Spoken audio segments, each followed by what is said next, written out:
Hai kids, di episode sebelumnya kita melihat kegiatan Festival Batik Basurek dan juga mengenal salah satu makanan khas Bengkulu, Baitat.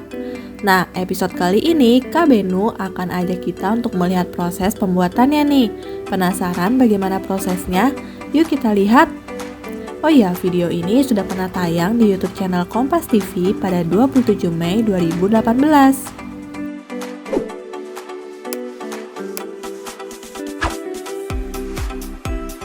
Sebelum mencampurkan bahan utama dengan terigu, hal pertama yang perlu kita lakukan membuat adonan cairnya dulu kids. Adonan cair ini terdiri dari santan, gula pasir, dan mentega. Pertama, masukkan santan ke dalam panci dan masak hingga mendidih. Lalu masukkan gula pasir dan aduk kembali hingga gula pasir mencair dan adonan mendidih. Setelah mendidih, waktunya memasukkan margarin dan aduk hingga rata. Oh iya, tahapan yang satu ini harus kita lakukan dengan hati-hati karena nantinya bisa mempengaruhi rasa dan tekstur dari baitat. Setelah teraduk merata, matikan api dan biarkan adonan sampai dingin. Sambil menunggu adonan dingin, kita bisa membuat adonan lainnya. Siapkan baskom lalu campurkan telur, vanili, baking soda, dan adas wangi. Setelah itu campurkan bahan tersebut dengan bahan cair yang tadi kita masak. Tapi pastikan adonan tadi sudah benar-benar dingin ya. Setelah itu baru deh kita masukkan sedikit demi sedikit tepung protein sedang ke dalam adonan cair tadi sampai tingkat kekentalan yang kita inginkan. Nanti tinggal kalau kita mau bikin baitat sama anak tartnya kita tinggal tambah tepung lagi. Adonan yang ini bisa kita simpan beberapa hari. Oh, jadi kalau mau nambahin, mau proses, mau ke anak tart itu tinggal nambah Kita tepung. nambah tepungnya. Berarti Iya. ini benar-benar bahan dasarnya ya? Iya, betul. Oke. Saatnya proses pencetakan. Nah, ini yang udah ditambah tepung ya, Bu ya? Iya, udah jadi.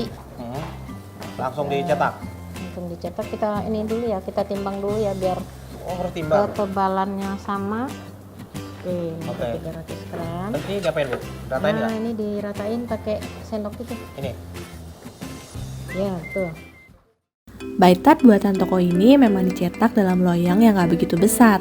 Hal ini menyesuaikan dengan permintaan pelanggan yang gak mau dengan ukuran terlalu besar. Setelah adonan rata dalam loyang, selanjutnya proses menambahkan selai nanas. Caranya, pipihkan dulu selai nanas di spatula, kemudian letakkan di atas adonan. Setelah semua bagian atas tertutup dengan selai nanas, waktunya memberikan hiasan dari adonan sisa yang kemudian dihias seperti ini.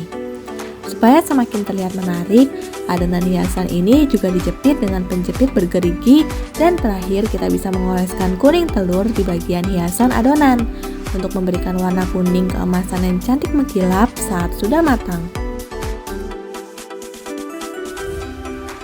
Anak baru ya, biasalah pemula kan memang banyak gagal. Kalau nggak gagal itu kita nggak belajar dari kesalahannya, Bu ya. Betul. Asal bisa ngeles nggak apa-apa. Setelah selesai dihias, waktunya baitat masuk ke dalam oven. Itu anak tart. Anak tartnya yang Iya, kecil ya. iya. Ini dia yang kecilnya. Wow. Ini aromanya kok sedap banget ya. Ini udah setengah matang, Ini udah matang. setengah matang. Oh, setengah matang. Sekarang kita bakar yang Kita bakar yang Baitat ini, dulu ya. baitatnya, maminya dulu ya. Anaknya nyusul. Ini apa? Oh, dibawa lagi, dibawa. Bawa lagi. Manggangnya berapa lama sih, Bu, kalau ini? lebih kurang setengah jam. Setengah jam ya. Bu Ende ini merupakan orang asli Sumatera Barat yang menetap sejak 2004 di Bengkulu karena sang suami merupakan orang asli Bengkulu. Ia mulai memodifikasi resep baitat supaya bisa lebih empuk dan disukai banyak orang. Ia juga selalu aktif ikut dalam berbagai kegiatan ekspo untuk mengenalkan baitat dan makanan khas Bengkulu produksi tokonya ke masyarakat nasional hingga internasional. Udah nih ya, Bu ya. Udah masak nih ya. Udah matang, udah bisa dibuka. Wih, Wow. kemana ngambilnya nih? Kita bawa ke depan aja, Bu ya. Ayo, Dipotong ya, enak ya. kita cicipin di depan. Oke, baiklah. Oh ya, toko oleh-oleh Bu Ende ini nggak memproduksi baitat setiap hari dalam jumlah besar. Toko ini akan memproduksi banyak jika memang sedang ada pesanan yang banyak. Hal ini untuk menjaga kualitas dan rasa baitat.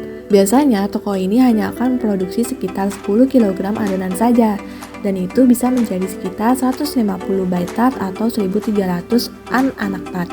Wah, jumlah ini sudah termasuk banyak ya.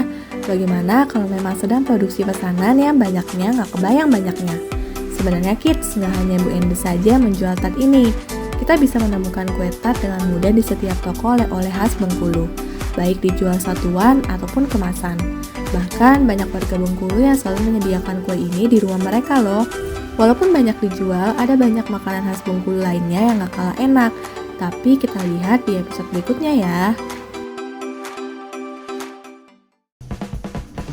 Sampai di sini dulu ya videonya. Jangan lupa like, komen, subscribe, dan share ke teman-teman lainnya ya kids. Bye-bye!